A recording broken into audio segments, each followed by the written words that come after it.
Well, joining me now is exiled Iranian Crown Prince, His Royal Highness Reza Pahlavi. Your Royal Highness, thanks for being here. Thank you. You are in contact with people on the ground inside Iran? As much as possible in the last 72 hours. As you know, it's been very difficult to access people, but every now and then information gets to us. I was able the night before last to have a FaceTime moment with a few of the people who came right off the street to tell us how the situation was on the ground. I mean, awe and admiration in the courage that they have displayed. But the sad news is that we had more casualties in the last 2 days, 4 times the number of people who were dead as a result of the 9/11 terrorist attack. We're trying to get our head around that. What is the number? That About 12,000 plus. 12,000 plus. That's what we get so far. It might be more, but that's the minimum number that we know so far have been killed. Killed by the regime. This is not arrested. This is killed. We are talking about using military weapons, AK-47s, armored trucks to shoot to kill unarmed protesters. Their bodies are being picked up by bulldozers, and they charge each family for the bullet to be able to just retrieve the remains. It's abhorrent what's happening. Obviously, we have no way to verify that independently. We've had reports of 3,000, 4,000 plus. The president's talked about thousands. And he said that it's crossing this red line, and he's going to make a decision. You've been on record before opposing U.S. military intervention in Iran. Are your views different today?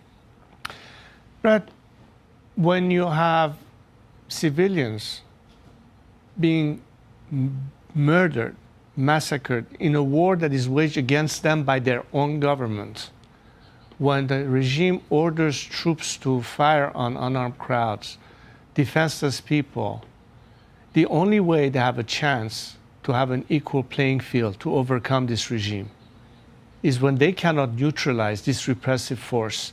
Some additional help is needed. I don't look this as an aggression to a country. I'm talking about helping a nation liberate itself by giving them assistance that cannot otherwise obtain on their own. That's why it's critical and empowering, but a message of strength says we are not going to stand for this and we will not turn our back on these people. What the president said was so energizing, and it caught like wildfire, and people are going back to the streets to continue the fight. You had a meeting with the peace envoy, Steve Witkoff, over the weekend. Is that correct? Well, I'm not going to discuss the people we are in touch with out of respect for the administration. These are sensitive moments. But what I can tell you is that what the president has said has been extremely energizing to the people. The Iranian people count on this president to follow through on his promise that he made.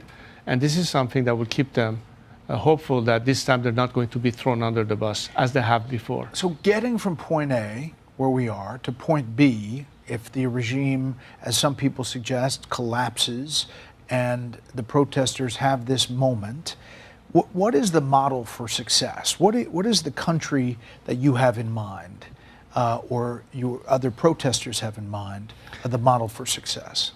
You know, the only way that we can have the ability as a nation to determine our own future is within a democratic process of free election, the formation of a constitutional assembly where the future form of a democratic secular system can be debated and determine what its final form could be.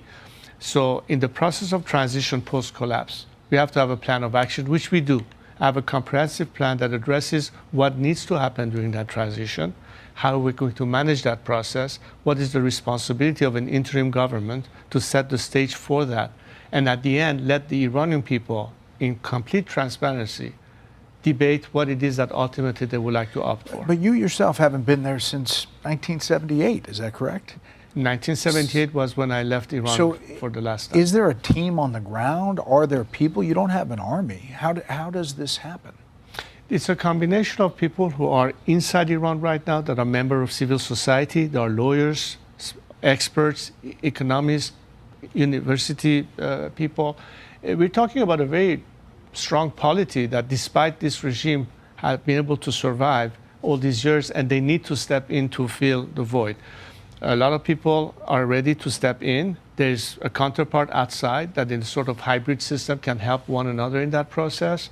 And I think the important thing is to be able to protect their identities to the very end so they're not prematurely exposed, which is why it's not so obvious that we can ask them to, show up and not be immediately endangered. So we have to be very careful about that.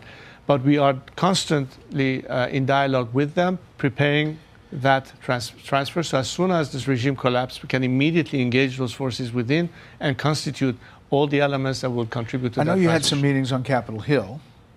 Were those positive? I mean, do you get good sense from the lawmakers? I think that many lawmakers on the Hill, regardless of which party they represent, understand how critical it is, especially if you want to promote liberty and democracy, that Western democracies, the US at the top of the list, have a crucial role to play to support the freedom-seeking nations. And I think they understand that beyond just word of encouragement or condemnation, we have reached a point where some action is needed, regardless of what the executive branch wants to do. The legislative side has to be in support of anything that can empower a nation, because at the end of the day, it's about empowerment. It's about giving a nation. And we've seen that before. How did apartheid come to an end? Right. How did the Soviet Union collapse? But we also saw it in the Green Revolution, which didn't develop, and there was criticism that we as the US didn't do enough to help on the ground. 2009. It is true. Do you think this is the tipping point? It is very different. This is the moment. It is very different, Brett, because the demand now is not just economic hardship or shortcomings or lack of liberalization. We have come to the point where people are just fed up with this regime. They are saying death to the dictator. They want to liberate themselves.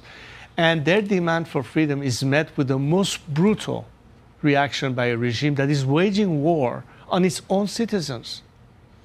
How else can we liberate ourselves when there's such degree of pressure without having, at some point, an element of backing and support from free nations that stand on the right side of history? Do not throw us under the bus by trying to negotiate or appease a regime that for 47 years has brutalized our nation. Well, it's interesting to hear the president talk, and we'll see what the actions are or are not in coming days. Your Royal Highness, thank you for the time. Good to see you, Brett. Thank you.